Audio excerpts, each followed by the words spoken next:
Good morning, everybody. I am the assistant to the assistant commissioner of Major League Baseball.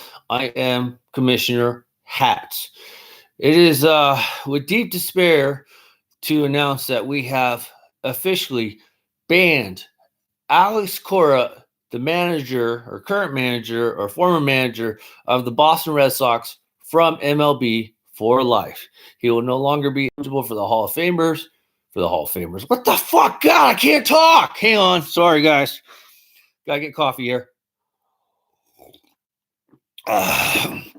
Sorry about that. Anyways, true story.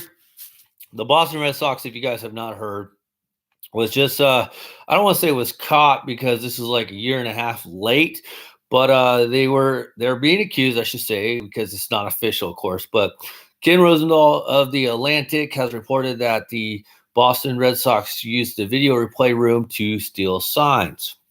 Now, why is that a big deal? Because they've had lots of warnings, and in fact, the commissioner of Major League Baseball, Rob Manfred, who is the best commissioner of baseball in all my opinion, has told teams they cannot use electronic devices to steal signs.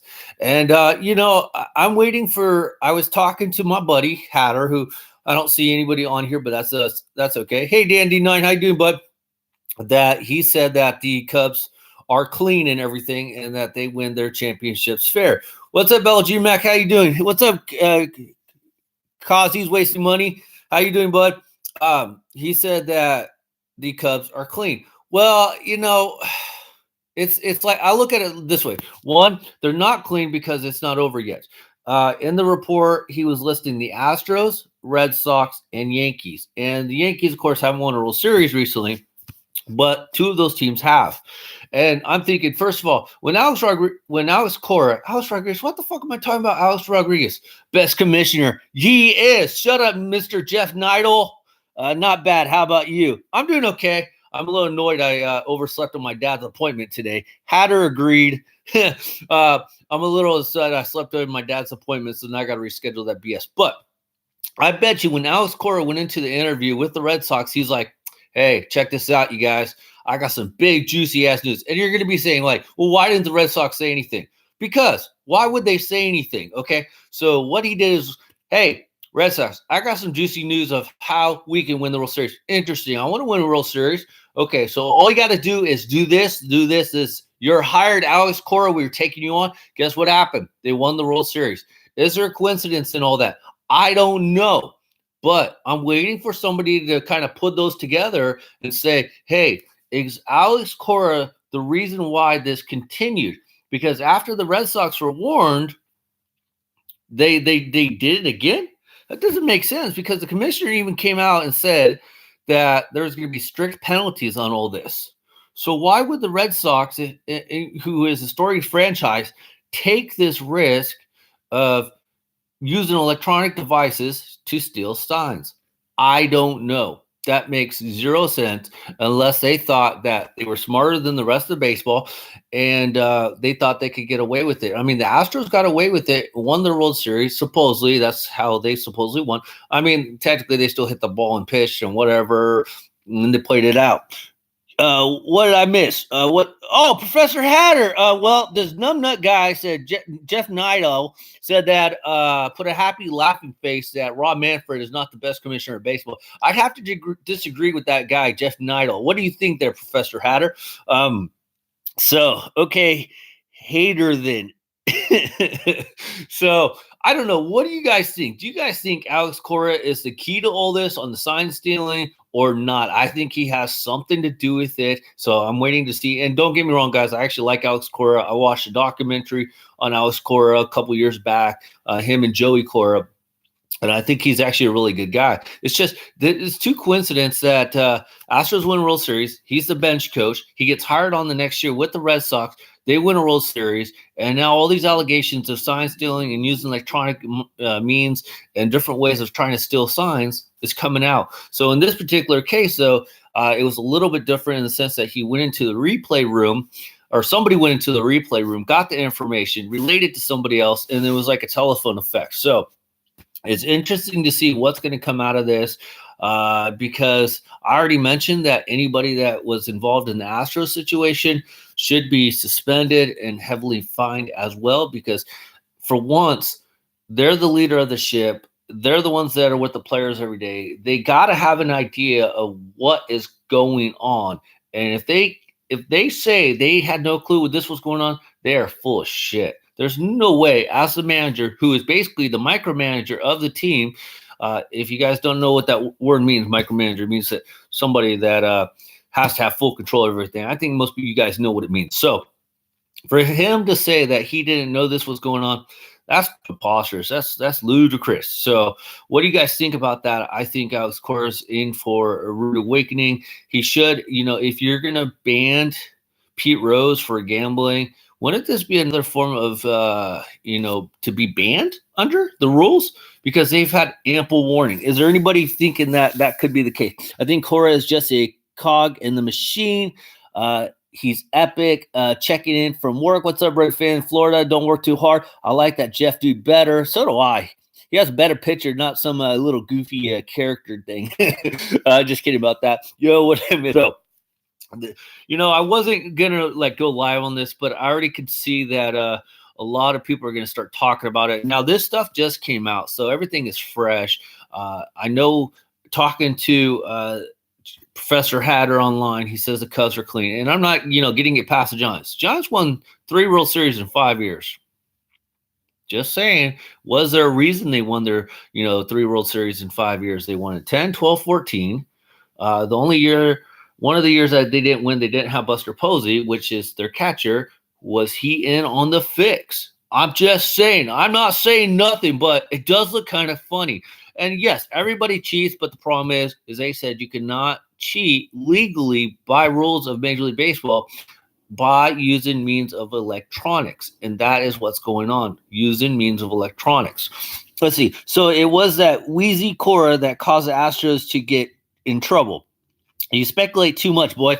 No, I use common sense and general knowledge of what I know. I don't use my heart there, Mr. Professor Hatter. You cannot, if you want to be an unbiased sports reporter, podcaster, vlogger, or whatever, you have to look at every aspect with your mind and your intellect. That is probably why you're too passionate of a fan for me, even though I love the passion.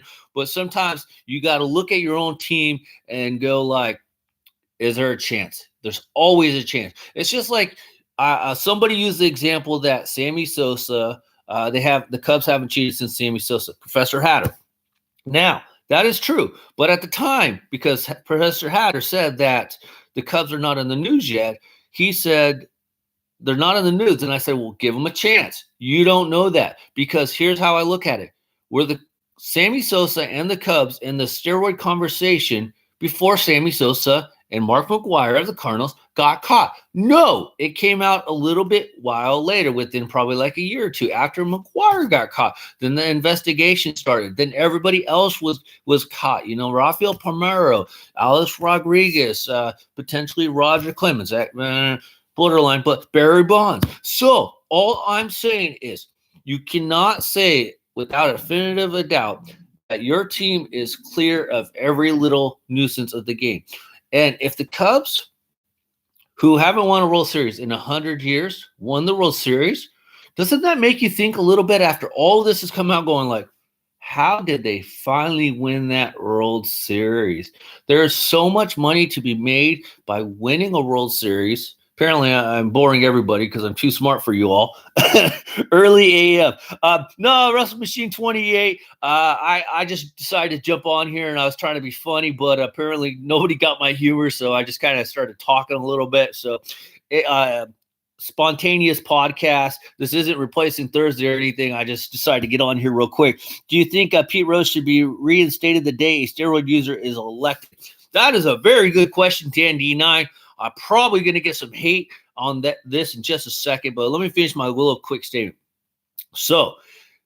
I forgot where I was. But basically, there's so much money to be made by winning a World Series for your team, for your area, for the employees of the ballpark. Why not try to take advantage of it? Everybody else is doing it obviously it's been going on for a while, especially with electronic means, since like 2010 was like the first time that it was kind of like reported, according to the Atlantic and Ken Rosenthal on the MLB network, that there was stuff or speculation of using electronic means to steal signs. And then it just kind of snowballed from there, where people actually started getting busted. So the risk and the reward is just like steroids. So this will kind of bring the steroids. Is it worth it? Unfortunately, the bottom line is yes. And what I mean by that, if you guys are not understanding, like you're probably thinking I'm crazy, is okay. If you were taking steroids and you could make millions of dollars, would you do it? Is the big question. That you're not hurting nobody per se. You're only hurting yourself. You're hurting your body. But at the same time, you have one small window of chance in your life, in your lifetime, to take care of your family for the rest of their life, take care of their family for the rest of their life, and so on for quite a number of family members throughout life. Would you take steroids if it meant messing up your body or giving you health, effects down the line? The answer generally is yes, because the money is so great. Better Light. Thank you, Johnny G. 8 Men Out. Well, 8 Men Out was a little bit different, which we still cannot get a second video because Professor Hatter has no clue what a time frame is or how to roll out videos. So, Hatter, get going on it, Rods. So, the risk is there, and it doesn't help that Major League Baseball is saying that it is technically okay to use steroids because you're still going to get paid. There was a number of people who've been suspended for steroids over the years.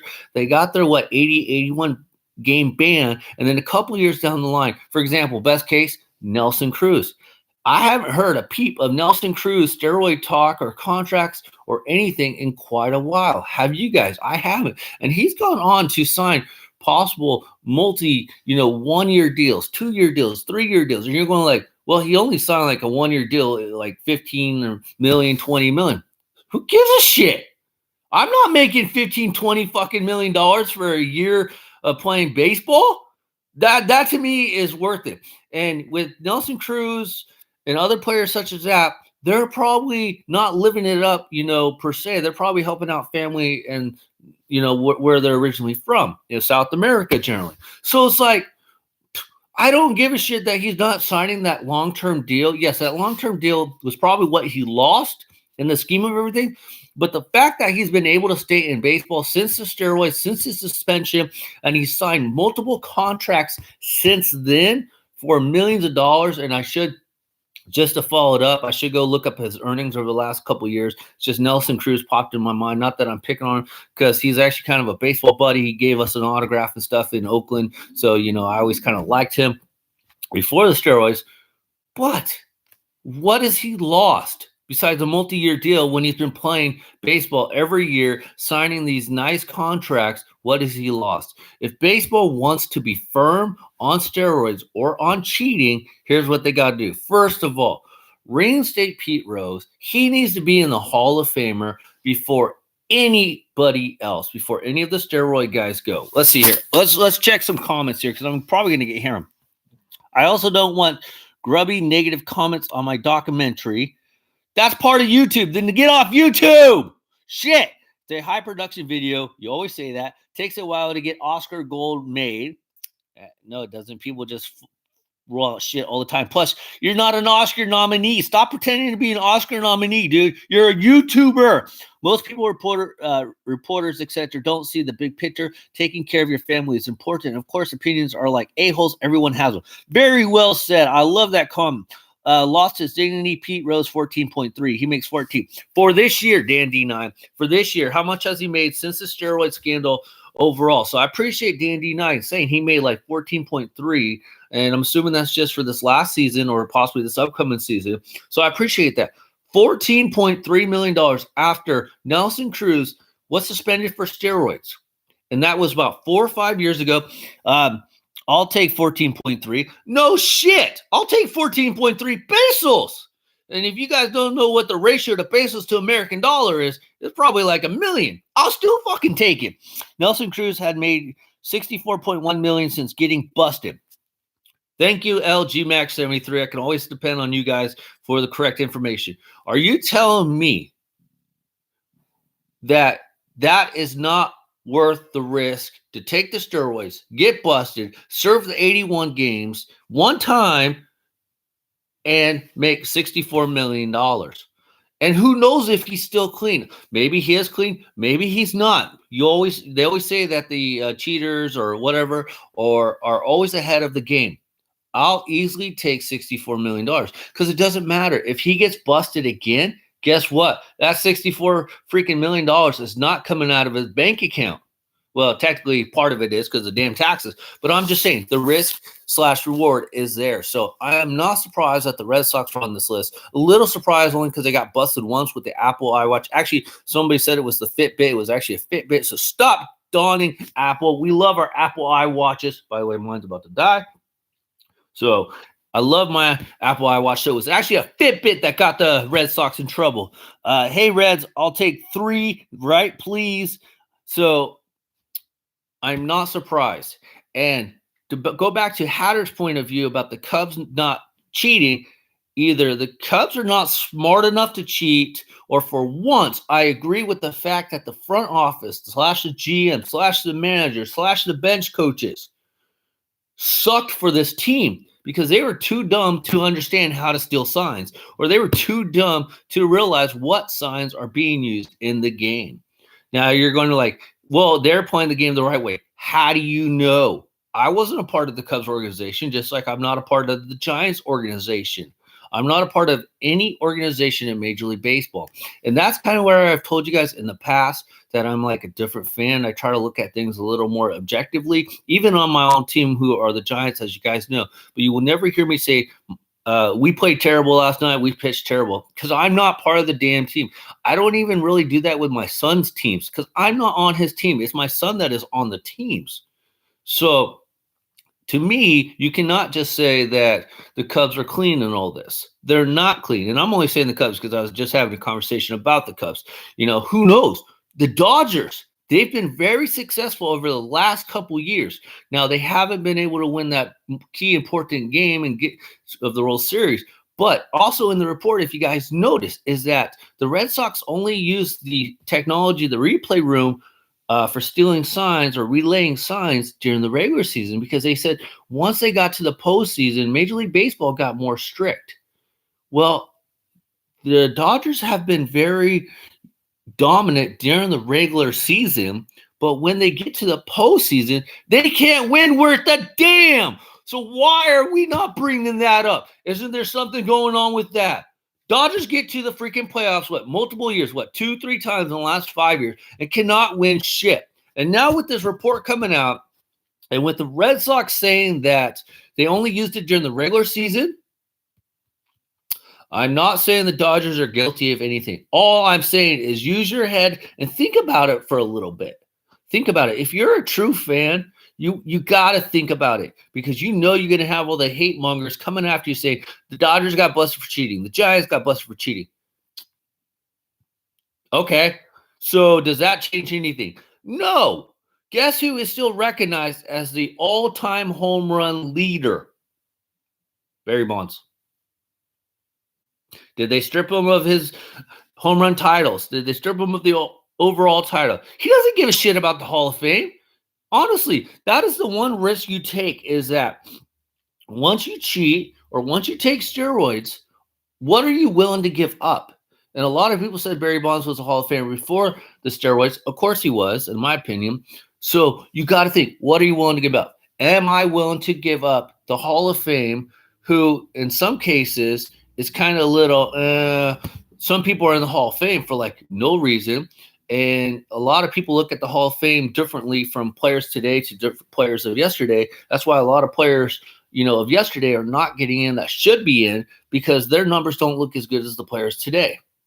So hopefully that makes sense. So what do we got here? Let's see here. We only throw gangster signs. No comment. Dan D9 retracted. Great candy bar. Well, I don't have a candy bar. I meant Hank Aaron. Oh. What do you? So you recognize Hank Aaron as the all-time home run leader? I'm assuming. Good watching Major League Hats. Shh. So yeah. Anyways, I do want to see Pete Rose in the Hall of Fame, because here's what I look at it. Did he gamble on baseball? Yes.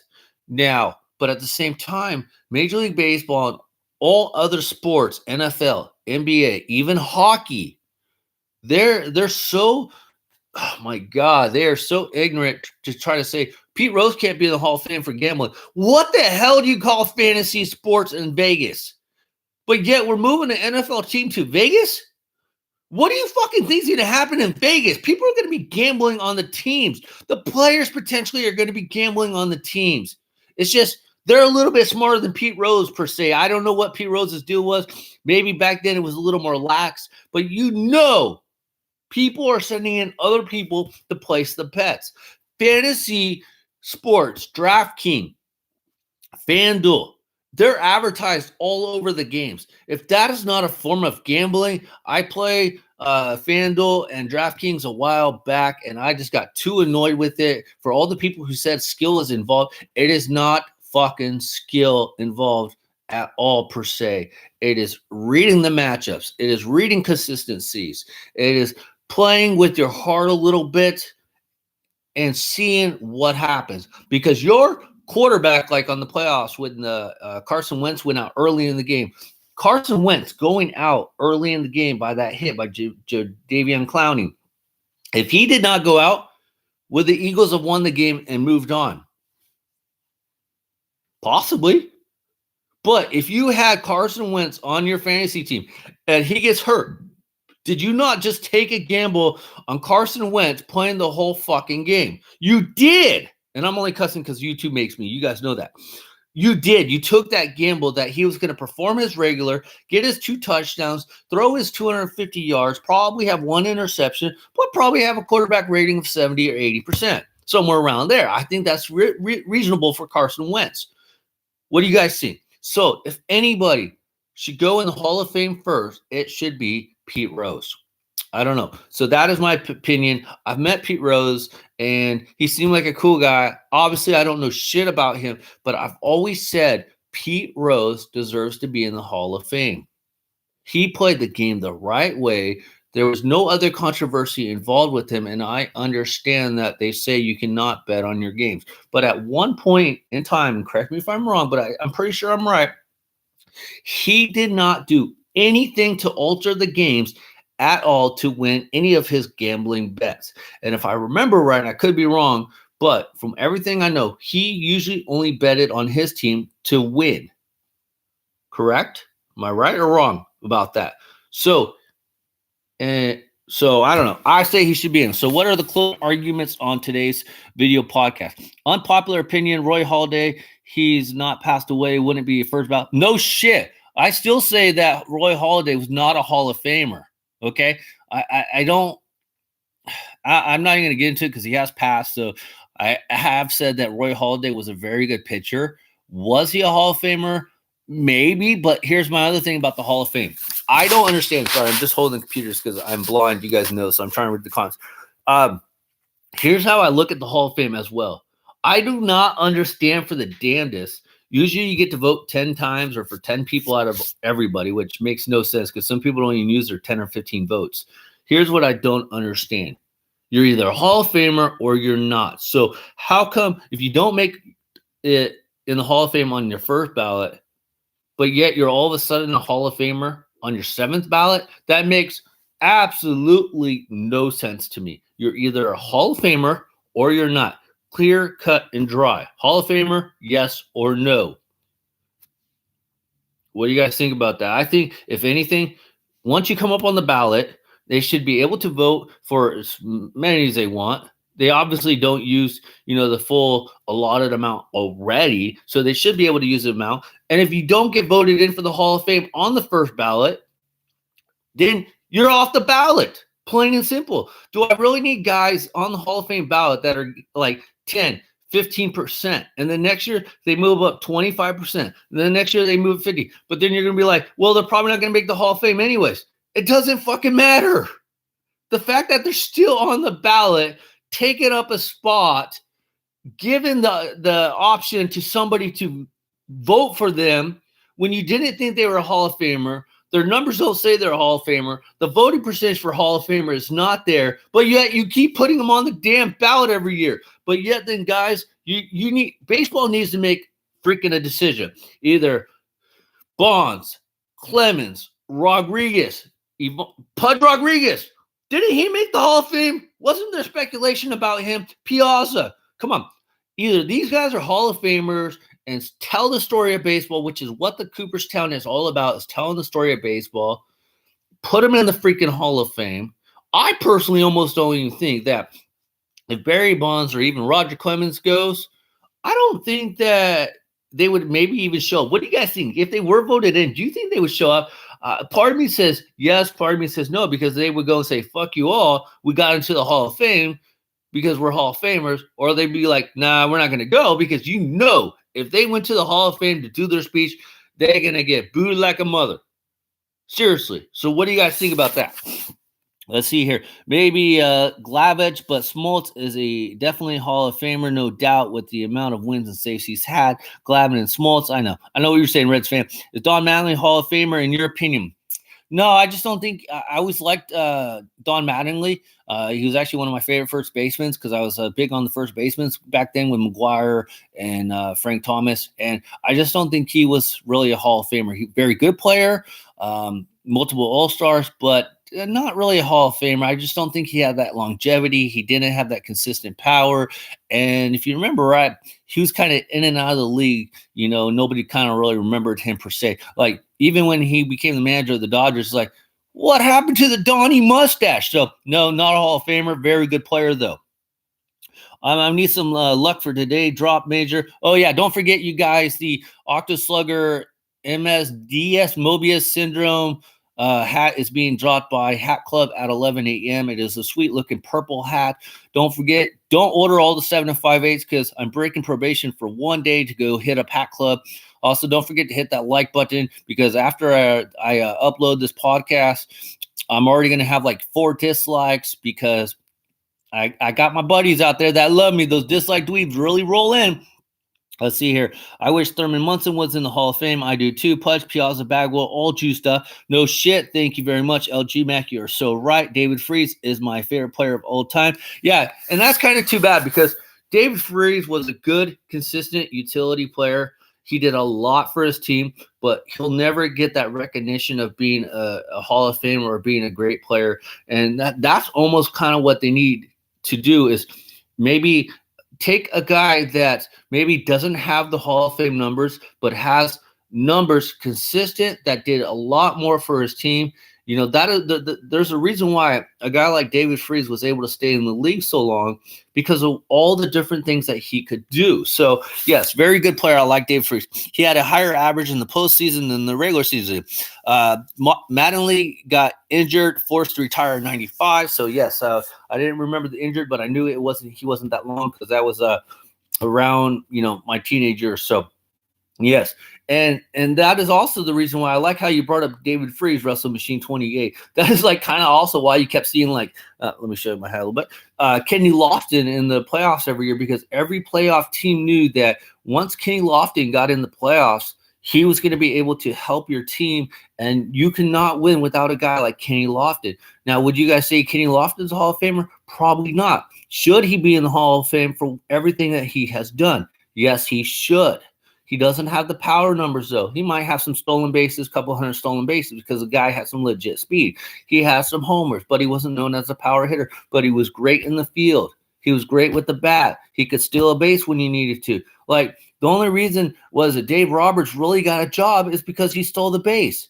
Everybody only remembers really Dave Roberts for stealing the base in the pivotal part of the game to get up to second base. There you go. Red Sox go on to win the World Series because of that one little aspect of his career. Other than that, would you guys think of Dave Roberts at all? Other than maybe being a manager? I wouldn't. And I'm nothing against Dave Roberts. I like him. He seems like a good guy. But if he never stole that base and got into the limelight or got in the attention of, GMs or teams' minds of, hey, David Roberts got some speed. He's a smart guy. He stole the base at the right time. I believe Mariano Rivera was on the mound in Boston, and he picked it, and he went and Bam! Stole the base, and the Red Sox come back. They win it. Would he be a manager today if he didn't do that? That's when you start going and you don't even think about it. So let's see here. Let's see. I'll watch the replay. I'll comment with the timestamps. Fuck the timestamps, Hatter. I don't even look at the timestamps. Hope everybody has a good afternoon. Bye, Major. Bye, Dan D9. Thank you very much. Lofton was Willie Mays Hayes. No shit. That's why he was cool. Or Aaron Boone's home run in the ALCS Game 7. Yeah, Aaron Boone, thanks to his home run, got him a freaking sweet announcer gig job. So anyways, guys, I am banning Alex Cora for life from Major League Baseball. He should be fired right away. It is just too conspicuous that after being the bench coach of the Astros and the sign stealing, and then going on to manage the Red Sox and sign stealing and winning a World Series, Alex Cora is the key guy here. And I think if you're going to ban Pete Rose for gambling, you're going to ban Shoeless Joe Jackson. You have to ban Alex Cora. There's no way this should be happening. There's no way he can't say he didn't know what was going on. That's it. They had their warnings. If Major League Baseball wants to take to a team and let them know we are not joking, Alex Cora will be banned from baseball. So appreciate everybody that let's see here. See you at the checkout, Major. Keep your fingers crossed. See here. Twice, by the way, Del Murphy should be in the Hall of Fame. He should. My Dodgers got screwed. Let's see here. Hang Orbit. So anyways, guys, thank you for joining me in this short little podcast. I will see everybody Thursday at the normal time, shooting for like 3 o'clock. I like Derek Jeter. That's good. Tag Wagon. Okay. Anyways, I'll see everybody on Thursday at 3 o'clock. Major League Hats out. Don't forget, Hat Club drop at 11 a.m. Pacific Standard Time. See you guys. Bye.